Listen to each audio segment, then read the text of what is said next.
எல்லாருக்கும் வணக்கம். இன்னைக்கான லஞ்ச் பாக்ஸ் சீரீஸ்ல சப்பாத்தி, பட் ஆனால் கொஞ்சம் டிஃப்ரெண்டா. வாங்க எப்படி பண்ணோன்ட்டு பார்க்கலாமா? அதுக்கு நான் ஃபர்ஸ்ட் 2 பிளேட்ல கோதுமை மாவு எடுத்து வச்சிருக்கேன். அதில் உப்பு போட்டு நல்லா மிக்ஸ் பண்ணி எடுத்துருங்க.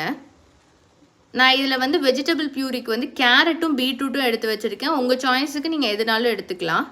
ஒரு பிளேட்டில் இருக்க மாவுக்கு நம்ம கேரட் பியூரியும், இன்னொரு பிளேட்டில் இருக்கிற மாவில் நான் பீட்ரூட் பியூரிஸும் ஆட் பண்ணிடுறேன். இதை நம்ம சப்பாத்தி மாவு மாதிரி பிணைஞ்சு எடுத்து வச்சிடலாம். லைட்டாக ஆயில் ஸ்ப்ரே பண்ணிவிட்டு ஃபுல்லாக ஆயில் கோட் பண்ணிவிட்டு க்ளோஸ் பண்ணி வச்சுருங்க ஒரு 5 to 10 மினிட்ஸ்க்கு. இப்போ நான் பீட்ரூட் டோலேருந்து ஒரு கொஞ்சோண்டு ஒரு சின்ன சைஸ் பால் மாதிரி எடுத்துகிட்டு நம்ம மாவை லைட்டாக மேலே டஸ்ட் பண்ணிவிட்டு ரோலிங் பின் வச்சு நல்லா சப்பாத்திக்கு ரோல் பண்ணுற மாதிரி ரோல் பண்ணி எடுத்துருவோம். இப்போ இதை எடுத்து தனியாக வச்சுட்டு அடுத்து கேரட் டோலேருந்து அதே மாதிரி ஒரு கொஞ்சோண்டு எடுத்துட்டு இந்த மாதிரி மாவை டஸ்ட் பண்ணிவிட்டு நம்ம சப்பாத்தி உருட்டுற மாதிரி உருட்டி எடுத்துடலாம்.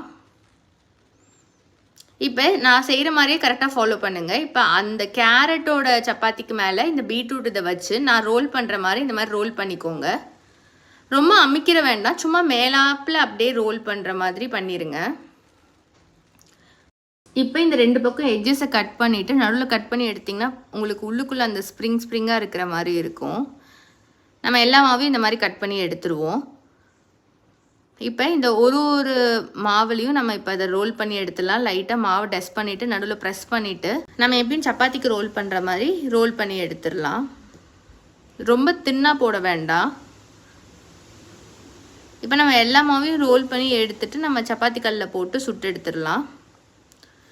அதுக்கு ஃபஸ்ட்டு சப்பாத்தி கல்லில் நான் ஆயில் ஸ்ப்ரே பண்ணிவிட்டு நம்ம உருட்டி வச்ச மாவை எல்லாத்தையுமே இதில் ஆட் பண்ணிடலாம். 2 பக்கமும் நல்லா வேக வச்சு எடுத்துட்டிங்கன்னா அவ்வளோதான், நம்ம சப்பாத்தி ரெடி. வாங்க லஞ்ச் பாக்ஸ் பேக் பண்ணிடலாம். இப்போ ஒரு சைட் ஆஃப் லஞ்ச் பாக்ஸ் கண்டெய்னர்ஸில் நான் சப்பாத்திஸ் ஆட் பண்ணியிருக்கேன். இதுக்கு சைட் டிஷ்க்கு நம்ம எது வச்சாலுமே நல்லாயிருக்கும். குருமா, சட்னிஸ் இல்லைனா பிளெயின் கர்ட் கூட நல்லா தான் இருக்கும். நான் எனக்கு இன்றைக்கி என் பையனுக்கு பிடிக்கும்னு சொல்லி பன்னீர் பட்டர் மசாலா தான் சைட் டிஷ்ஷாக வச்சுருக்கேன். இதுக்கான ரெசிபி நான் சீக்கிரமாக ஷார்ட்ஸில் அப்லோட் பண்ணுறேன். அவ்வளோதான், நம்ம டிஃபன் பாக்ஸ் ரெடி. இப்போ நம்ம டிஃபன் பாக்ஸ் க்ளோஸ் பண்ணிடலாம். நான் இன்றைக்கி ஃப்ரூட் ஸ்நாக்ஸ்க்கு பப்பாயா தான் வச்சுருக்கேன்.